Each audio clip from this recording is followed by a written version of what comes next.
वंदे मातरम बंकिम चंद्र चटर्जी ने लिखा था। उन्होंने इस गाने को लिखा, लिखने के बाद 7 साल लगे, उसके बाद ये गाना लोगों के सामने आया।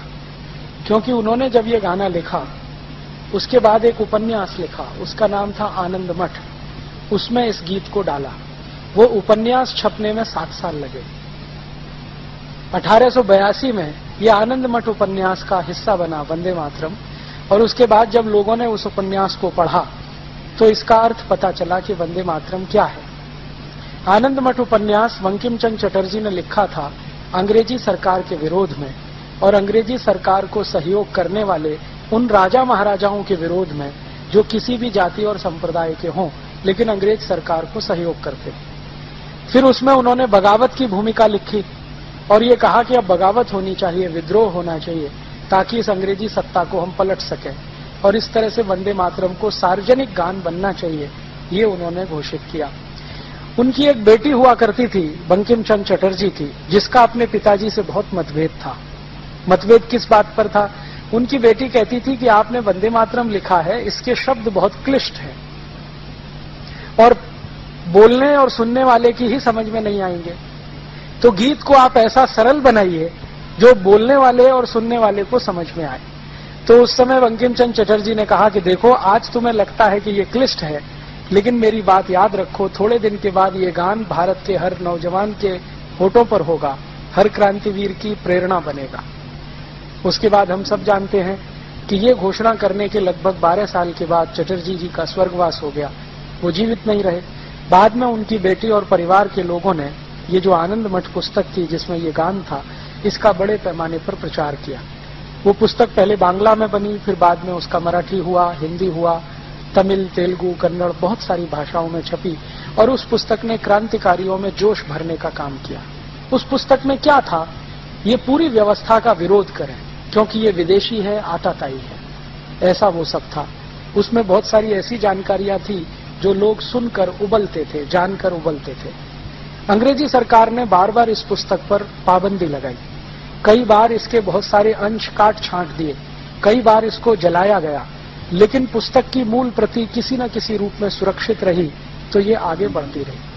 1905 में अंग्रेजों की सरकार ने बंगाल का बंटवारा कर दिया। एक अंग्रेज अधिकारी था करजन, उसने बंगाल को 2 हिस्सों में बांट दिया, एक पूर्वी बंगाल, एक पश्चिमी बंगाल। पूर्वी बंगाल था मुसलमानों के लिए, पश्चिमी बंगाल था हिंदुओं के लिए। हिंदू और मुसलमान के आधार पर यह भारत का पहला बंटवारा था। तो भारत के कई सारे ऐसे लोग जो जानते थे कि आगे क्या हो सकता है, उन्होंने इस बंटवारे का विरोध किया, और बंग भंग के विरोध में एक आंदोलन शुरू हुआ। इस आंदोलन के सबसे प्रमुख नेता थे लाला लाजपत राय, जो उत्तर भारत में थे, बिपिन चंद्र पाल, जो बंगाल और पूर्व भारत का नेतृत्व करते थे, और लोकमान्य बाल गंगाधर तिलक, जो पश्चिम और मध्य भारत के बड़े नेता थे। इन तीनों नेताओं ने अंग्रेजों के बंगाल विभाजन के खिलाफ आंदोलन शुरू किया, और इस आंदोलन का एक हिस्सा था अंग्रेजों भारत छोड़ो, अंग्रेजी सरकार से असहयोग करो, अंग्रेजी कपड़े मत पहनो, अंग्रेजी वस्तुओं का बहिष्कार करो, और दूसरा हिस्सा था पॉजिटिव, कि भारत में स्वदेशी का निर्माण करो, स्वदेशी के पथ पर आगे बढ़ो। लोकमान्य तिलक ने इस आंदोलन को अपने शब्दों में स्वदेशी आंदोलन कहा। अंग्रेजी सरकार इसको बंग भंग विरोधी आंदोलन के नाम से कहती रही। लोकमान्य तिलक कहते थे ये हमारा स्वदेशी आंदोलन है। ये 6 साल चला। इस आंदोलन की ताकत इतनी थी कि अंग्रेजों के खिलाफ जो उन्होंने कहा वो पूरे भारत ने स्वीकार कर लिया। जैसे उन्होंने ऐलान किया कि अंग्रेजी कपड़े खरीदना बंद करो, करोड़ों भारतवासियों ने अंग्रेजी कपड़े पहनना बंद कर दिया। और उसी समय भले हिंदुस्तानी कपड़ा मिले, मोटा मिले, खादी का मिले, वही पहनना है। फिर उन्होंने कहा अंग्रेजी ब्लेड का बहिष्कार करो, तो भारत के लाखों नाइयों ने अंग्रेजी ब्लेड से दाढ़ी बनाना बंद कर दिया, वो उस तरह हिंदुस्तान में वापस लौटा। फिर लोकमान्य तिलक ने कहा अंग्रेजी चीनी खाना बंद करो, क्योंकि शक्कर उस समय इंग्लैंड से बनकर आती थी, भारत में गुड़ बनता था, तो हजारों लाखों हलवाइयों ने गुड़ डालकर मिठाई बनाना शुरू कर दिया। फिर उन्होंने अपील किया कि अंग्रेजी कपड़े से और अंग्रेजी साबुन से अपने घर को मुक्त करो, तो हजारों लाखों धोबियों ने अंग्रेजी साबुन से कपड़े धोना बंद कर दिया। फिर उन्होंने पुरोहितों को कहा कि आप शादी कराओ अगर लड़के लड़कियों की, तो उनके शरीर पर अंग्रेजी वस्त्र ना हो, तभी शादी कराओ। अगर वो अंग्रेजी वस्त्र पहनकर शादी करें तो शादियों का बहिष्कार करो। तो पुरोहित समाज ने सूट पैंट टाई पहनने वाले दूल्हों का बहिष्कार कर दिया। इतने व्यापक स्तर पर यह आंदोलन फैला। 6 साल के अंदर अंग्रेजी सरकार घबरा गई, क्योंकि उनका माल बिकना बंद हो गया। ईस्ट इंडिया कंपनी का धंधा चौपट हो गया। तब ईस्ट इंडिया कंपनी ने अंग्रेज सरकार पर दबाव डाला कि हमारा तो सारा धंधा ही खत्म हो गया है भारत में, अब हमको कुछ भी उपाय नहीं है, आप इन भारतवासियों की मांग को मंजूर करो। तो मांग क्या थी? एक मुख्य मांग थी कि बंगाल का जो बंटवारा किया है हिंदू मुसलमान के आधार पर, ये वापस करो। हमें संप्रदाय के आधार पर बंटवारा नहीं चाहिए। और आप जानते हैं कि अंग्रेजों की सरकार ने झुकना स्वीकार किया और 1911 में डिवीजन ऑफ बंगाल एक्ट कानून वापस लिया गया और बंगाल को फिर से एक किया गया। तब लोकमान्य तिलक को यह समझ में आ गया कि अंग्रेजों को झुकाना है तो इनका बहिष्कार ही सबसे बड़ी उपाय है और ताकत है। ये 6 साल जो आंदोलन चला 1905 से 1911, इस आंदोलन का मूल मंत्र था वंदे मातरम। ये जितने कार्यकर्ता थे, लोकमान्य तिलक, लाला लाजपत राय, विपिन चंद्र पाल के साथ काम करने वाले, उनकी संख्या 1 करोड़ 20 लाख से ज्यादा थी। वो हर कार्यक्रम में वंदे मातरम का उद्घोष करते थे। कार्यक्रम की शुरुआत में वंदे मातरम गाते थे, कार्यक्रम के अंत में भी वंदे मातरम गाया जाता था। बाद में क्या हुआ कि 1911 में लोकमान्य तिलक और इन सब लोगों के दबाव में और बंगाल में इतना जबरदस्त आंदोलन हो गया, उसके दबाव में अंग्रेजों की सरकार ने भारत की राजधानी को कलकत्ता से दिल्ली शिफ्ट कर दिया। अंग्रेजों को ऐसा लगता था कि अब हम कलकत्ता में सुरक्षित नहीं है, क्योंकि बंगाल इस आंदोलन का केंद्र था। तो उन्होंने अपने को सुरक्षित करने के लिए कलकत्ता से भागकर दिल्ली में शरण ली और 1911 में दिल्ली भारत की राजधानी बन गई। उसके बाद अंग्रेजों ने एक दूसरा काम किया कि भारत के लोगों को शांत करने के लिए, जो अंग्रेजों के खिलाफ विद्रोह से भरे हुए थे, अंग्रेजी राजा को भारत में आमंत्रित किया। जॉर्ज पंचम भारत में आया सन 1911। और जब जॉर्ज पंचम भारत में आया तो इन अंग्रेज अधिकारियों ने जॉर्ज पंचम के स्वागत के लिए एक गीत लिखवाया और उस गीत का नाम है जनगण मन अधिनायक जय भारत भाग्य विधाता। क्योंकि इस गीत के सारे शब्द अंग्रेजी राजा जॉर्ज पंचम की स्तुति का गान है। जन गण मन अधिनायक, अधिनायक माने सुपर हीरो, भारत की जनता है, भारत के जो लोग हैं उनके तुम सुपर हीरो, तुम्हारी जय हो। माने कौन? जॉर्ज पंचम। इस गीत को जिन्होंने लिखा वो थे श्री रविन्द्रनाथ टैगोर। और रविन्द्रनाथ टैगोर की लिखी हुई एक चिट्ठी मेरे पास है, जो कभी समय आने पर मैं टीवी चैनल के माध्यम से पूरे देश को दिखाने वाला हूं। उस चिट्ठी में उन्होंने अपने बहनोई को लिखा है, जो थे सुरेंद्रनाथ बनर्जी और लंदन में रहते थे, आईसीएस ऑफिसर थे। उनको उन्होंने लिखा है कि ये गीत मेरे ऊपर अंग्रेज अधिकारियों ने दबाव डलवा कर लिखवाया है, वंदे मातरम के पैरेलल। क्योंकि उस समय भारत में हर जगह उद्घोष था वंदे मातरम का, हर क्रांतिवीर गाता था वंदे मातरम। और इस वंदे मातरम को और ज्यादा लोकप्रियता तब मिली जब भारत का सबसे कम उम्र का क्रांतिकारी खुदीराम बोस फांसी के फंदे पर चढ़ा तो वंदे मातरम कहते हुए चढ़ा। उसके बाद तो सभी क्रांतिकारियों ने इसको बना लिया कि फांसी पर जाएंगे तो वंदे मातरम गाएंगे। वो चाहे भगत सिंह हो, चाहे अशफाक उल्लाह हो, चाहे ऊधम सिंह हो, चाहे शशीन्द्रनाथ सान्याल हो, चाहे कोई भी हो, सबने फांसी पे चढ़ने को स्वीकार किया वंदे मातरम के घोष से। अंग्रेजों को इससे बहुत चिढ़ होती थी, तो अंग्रेजों का ये कहना था कि इसके पैरेलल कोई गाना प्रचारित किया जाए। और उस समय 1911 में आपको मैं ऐतिहासिक जानकारी दे रहा हूं कि रविन्द्रनाथ टैगोर का परिवार अंग्रेजों के बहुत नजदीक था। रविन्द्रनाथ टैगोर के परिवार के ज्यादातर लोगों ने अंग्रेजी ईस्ट इंडिया कंपनी में काम किया। उनके बड़े भाई जो अवनींद्रनाथ टैगोर थे, वो ईस्ट इंडिया कंपनी के बहुत सालों तक कलकत्ता डिवीजन के डायरेक्टर रहे।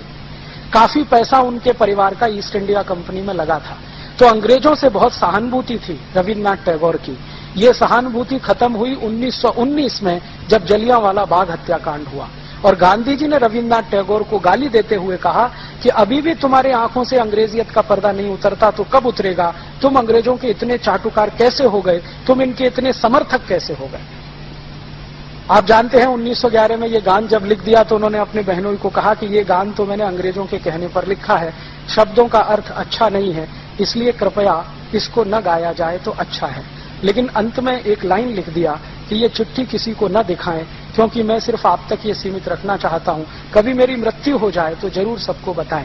1941 में रविन्द्रनाथ टैगोर की मृत्यु हो गई। तब बनर्जी साहब की कृपा से ये चिट्ठी लोगों के सामने आई, उसकी एक कॉपी मेरे पास भी है, और उन्होंने पूरे देश को कहा कि जनगण मन को ना गाया जाए। उसी बीच में कांग्रेस पार्टी थोड़ी उभर चुकी थी और एक बड़ा संगठन बन चुकी थी। कांग्रेस में जब तक लोकमान्य तिलक थे, लाला लाजपत राय थे, विपिन चंद्र पाल थे, तब तक वंदे मातरम ही गाया गया। बाद में आप जानते हैं कि लोकमान्य तिलक का कांग्रेस के नेताओं से मतभेद हुआ, और कांग्रेस के नेताओं में उनका सबसे ज्यादा मतभेद हुआ पंडित मोतीलाल नेहरू के साथ, क्योंकि मोतीलाल नेहरू जी की योजना ये थी कि अंग्रेजों के साथ कोई संयोजित सरकार बने, कोलिशन गवर्नमेंट, और उसके लिए वो बार बार कहते थे। और लोकमान्य तिलक कहते थे कि अंग्रेजों के साथ मिलकर सरकार बनाना तो भारत के लोगों को धोखा देना है। तो इस मुद्दे पर मतभेद था, तो ये कांग्रेस से निकल गए। तो फिर इन्होंने एक गरम दल बनाया। तो कांग्रेस के दो हिस्से हो गए, एक नरम दल, एक गरम दल। गरम दल के लीडर लोकमान्य तिलक, लाला लाजपत राय, विपिन चंद्र पाल, ये सब बड़े कांग्रेस के लीडर थे। तो ये हर जगह वंदे मातरम गाते थे।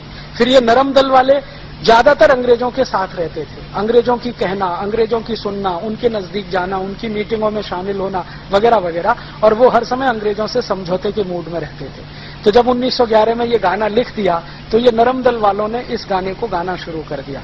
कई बार ये गरम दल वालों को चिढ़ाने के लिए गाना गाया करते थे। बाद में क्या हुआ, कांग्रेस के बड़े बड़े अधिवेशन हुआ करते थे, उनमें ये बहुत बहस होती थी कौन सा गाना गाया जाए। तो वंदे मातरम पर सबकी सहमति होती थी, लेकिन नरम दल का छोटा सा एक गुट था जो अंत में फिर जनगण मन गा लेता था। बाद में क्या हुआ कि ये नरम दल के कुछ खुराफाती लोगों ने एक वायरस छोड़ दिया, और वो वायरस ये छोड़ दिया कि ये मुसलमानों को नहीं गाना चाहिए क्योंकि इसमें बुत परस्ती है, माने बुत की पूजा है। मुसलमानों को आप जानते हैं कि बड़ा करंट लगता है ये सुनते ही, तो बिना सोचे समझे उनको करंट दौड़ गया। तो जो मुस्लिम लीग के नेता थे, चूंकि मुस्लिम लीग 1906 में बन चुकी थी और उसी के कहने पर बंगाल का विभाजन भी हुआ था, तो मुस्लिम लीग के नेताओं में करंट दौड़ गया। मोहम्मद अली जिन्ना जब इसके प्रेसिडेंट बने तो इन्होंने इसके खिलाफ बोलना शुरू कर दिया कि वंदे मातरम सांप्रदायिक गाना है, हम इसे नहीं गाएंगे। फिर इन्होंने क्या किया कि दुश्मनी निकालने के लिए जहां भी वंदे मातरम गाया जाता था वहीं पर जनगण मन गाते थे, जहां वंदे मातरम होता था वहीं जनगण मन होता था। तो एक तरह से जनगण मन और वंदे मातरम में कंपटीशन शुरू करा दिया। अंत में ये कंपटीशन इतना आगे बढ़ा कि 1941 में जब टैगोर जी मर गए तो भी ये सत्य उद्घाटित होने के बाद भी मुस्लिम लीग ने कहा हम तो यही गाएंगे। अब अंत में क्या हुआ, भारत आजाद हुआ 1947 में इसी झगड़े के साथ कि वंदे मातरम की जनगण मन, वंदे मातरम की जनगण मन। फिर ये कॉन्स्टिट्यूएंट असेंबली की बहस हुई जिसमें 319 लोग थे। इन सभी में एक को छोड़कर सबने माना कि वंदे मातरम ही होना चाहिए राष्ट्रगान। एक ने नहीं माना। वो एक कौन थे? पंडित जवाहरलाल नेहरू। उन्होंने नहीं माना। क्यों नहीं माना? तो वो कहते हैं कि मुसलमानों को इससे दुख होता है, उनके दिल को चोट पहुंचती है, तो हम क्यों गाएं इसको। माने हिंदुओं के दिल को चोट पहुंचे तो उससे कोई फर्क नहीं पड़ता, मुसलमानों के दिल को चोट नहीं पहुंचनी चाहिए। और नेहरू जी कहते थे कि इस समय मुस्लिम लीग की राजनीति चल रही है, भारत का बंटवारा किया है, इसका तोड़ करने के लिए मुसलमानों को साथ रखना जरूरी है, तो उनकी इन बातों को मान लेना ही अच्छा है। तो नेहरू जी बार बार यही तर्क देते थे। अंत में क्या हुआ कि सभी कॉन्स्टिट्यूएंट असेंबली के मेंबर्स ने कहा जी हमको तो ये बैठता नहीं है जनगण मन, तो फैसला कौन करे। तो गांधी जी के पास पहुंचे, तब तक गांधी जी जीवित थे। तो गांधी जी ने कहा कि जनगण मन के पक्ष में तो मैं भी नहीं हूं और तुम वंदे मातरम के पक्ष में नहीं हो, तो कोई तीसरा गाना निकालो। तो उन्होंने कहा आप ही निकाल के दे दो। तो गांधी जी ने एक गाना निकाल के दिया जो हमारा बाद में झंडा गान था, उसके पहले वो झंडा गान नहीं था। विजयी विश्व तिरंगा प्यारा, झंडा ऊंचा रहे हमारा, इसकी शान न जाने पाए, चाहे आन भले ही जाए। ये जो गाना था गांधी जी ने कहा इसको बना लो, तो नेहरू जी उस पर भी तैयार नहीं। अब नेहरू जी का तर्क क्या था? नेहरू जी का तर्क था कि ये गाना ऑर्केस्ट्रा पे नहीं बज सकता और जनगण मन ऑर्केस्ट्रा पे बज सकता है। और जनगण मन आप जानते हैं अंग्रेजों का लिखवाया हुआ गीत था जॉर्ज पंचम के स्वागत के लिए। इसके एक एक शब्द को ध्यान दें। जनगण मन अधिनायक जय है, तुम्हारी जय हो, भारत भाग्य विधाता, तुम भारत के भाग्य विधाता हो। पंजाब सिंध गुजरात मराठा द्राविड़ उत्कल बंग, विंध्य हिमाचल यमुना गंगा, उच्छल जलधि तिरंग, तब शुभ नामे जागे, हम तुम्हारे नाम की शुभकामनाओं के लिए तब शुभ आशीष मांगे, आशीष मांगते हैं, तुम्हारी जय हो जय हो जय हो। जॉर्ज पंचम ने जब ये सुना तो उसको अर्थ तो समझ में नहीं आया, फिर उसने इंग्लिश ट्रांसलेशन कराया तो जॉर्ज पंचम का स्टेटमेंट था कि इतनी खुशामद तो मेरी इंग्लैंड में भी कोई नहीं करता। बहुत खुश हुआ जॉर्ज पंचम। कौन है रविन्द्रनाथ टैगोर, बुलाओ मेरे पास लेके आओ। तो रविन्द्रनाथ टैगोर को परिचय कराया गया। अंत में जॉर्ज पंचम जब विदा हुआ तो उस समय की वो नोबेल प्राइज कमेटी का चेयरमैन भी था, तो उसने रविन्द्रनाथ टैगोर का नाम नोबेल प्राइज के लिए रिकमेंड कर दिया, क्योंकि वो उनके गीत से प्रभावित था। अब रविन्द्रनाथ टैगोर के लिए संकट खड़ा हो गया कि जिस गाने को वो खुद अच्छा नहीं मानते, दबाव में लिखा हुआ है, उसी पर नोबेल प्राइज मिल रहा है। तो उन्होंने अंग्रेजों से कहा कि कम से कम एक कृपा करो मेरे ऊपर कि पूरे देश में ये प्रचारित करो कि मेरी गीतांजलि पर ये मिल रहा है नोबेल पुरस्कार। तो हम सब जानते हैं कि गीतांजलि पर नोबेल प्राइज मिला है। गीतांजलि में कोई दम नहीं है कि उसको नोबेल प्राइज दिया जा सके। मैंने गीतांजलि कई बार पढ़ी है, ऐसा कुछ दम नहीं है।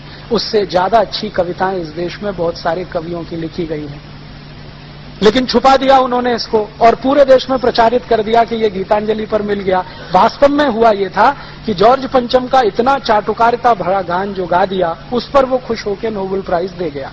गांधी जी को जब ये सच्चाई पता चली तो 1919 में जब जलियांवाला बाग हत्याकांड हुआ तो गांधी जी ने बहुत कड़क पत्र लिखा रविन्द्रनाथ टैगोर को, और वो पत्र आप पढ़ेंगे तो रो देंगे।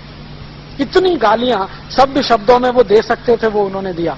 फिर खुद गांधी जी मिलने गए कि तुम अभी तक अंग्रेजों की स्वामी भक्ति में डूबे हुए हो, अभी भी उनका सहयोग कर रहे हो, ये हमारे भारत के लोगों को मार रहे हैं, काट रहे हैं, कब इनका साथ छोड़ोगे। तब रविन्द्रनाथ टैगोर ने अपनी उपाधियां वापस की और अंग्रेजी सरकार के खिलाफ उन्होंने लिखना शुरू किया। 1919 के पहले रविन्द्रनाथ टैगोर के लिखे गए लेख सब अंग्रेजी सरकार के समर्थन में हैं। फिर 1919 के बाद उन्होंने जो लेख लिखे हैं वो थोड़े थोड़े उनके विरोध में गए। तो जनगण मन ऐसा गान है जो उन्होंने लिख दिया जॉर्ज पंचम के लिए, और हम हिंदुस्तानियों ने पंडित नेहरू के कहने पर उसको राष्ट्रगान बना लिया। जबकि 318 सांसद, संसदीय समिति जो थी ना, कॉन्स्टिट्यूएंट असेंबली के 318 लोग वो कहते थे कि वंदे मातरम होना चाहिए, अकेले नेहरू जी कहते थे जनगण मन होना चाहिए। और नेहरू जी माने वीटो उस जमाने का। आप में से बहुत सारे बुजुर्ग जिन्होंने नेहरू जी को देखा है यहां हैं। नेहरू जी माने वीटो। नेहरू जी ने जो कहा वही कानून, नेहरू जी ने कहा वही आदेश, नेहरू जी ने कहा वही कैबिनेट का फैसला। और जो नेहरू जी ये धमकी दें कि मैं सरकार छोड़ रहा हूं तो पूरी कांग्रेस हिलना शुरू हो जाती थी। उस जमाने में India is Nehru, Nehru is India ये नारा, बाद में Indira is India, India is Indira ये नारा। तो इस तरह का वो था, जैसे नीरो के समय में, जैसे क्लॉडियस के समय में, वैसे ये। तो नेहरू जी का कहना माने अंतिम वाक्य तो कांग्रेस ने स्वीकार कर लिया कि भाई यही ठीक है। फिर इन्होंने तब तक इसको लटका कर रखा जब तक गांधी जी की हत्या नहीं हुई। गांधी जी की हत्या के बाद इसको पिटारे में से निकाल लिया और जनगण मन को राष्ट्रगान घोषित किया। अब विद्रोह की स्थिति ना आए पूरे देश में तो वंदे मातरम को राष्ट्रगीत का दर्जा दे दिया कि भाई ये भी चले और ये भी चले, वो जो क्या कहना, दोनों को संतोष रहे। तो ये है इतिहास। और आज हिंदुस्तान की सरकार ने एक सर्वे किया है पूरे हिंदुस्तान का, और वो रिपोर्ट अभी आई है थोड़े दिन पहले, अर्जुन सिंह की मिनिस्ट्री में है। वो रिपोर्ट में ये पूछा गया था भारत के लोगों से कि आपको कौन सा गाना ज्यादा पसंद है, जनगण मन या वंदे मातरम। 98.8% लोगों ने कहा है वंदे मातरम। फिर अभी थोड़े दिन पहले बीबीसी ने एक सर्वे किया है, ब्रिटिश ब्रॉडकास्टिंग कॉरपोरेशन। उन्होंने एक स्पेशल फीचर बनाया है वंदे मातरम पर, जो आजकल दिखाया जा रहा है लंदन में।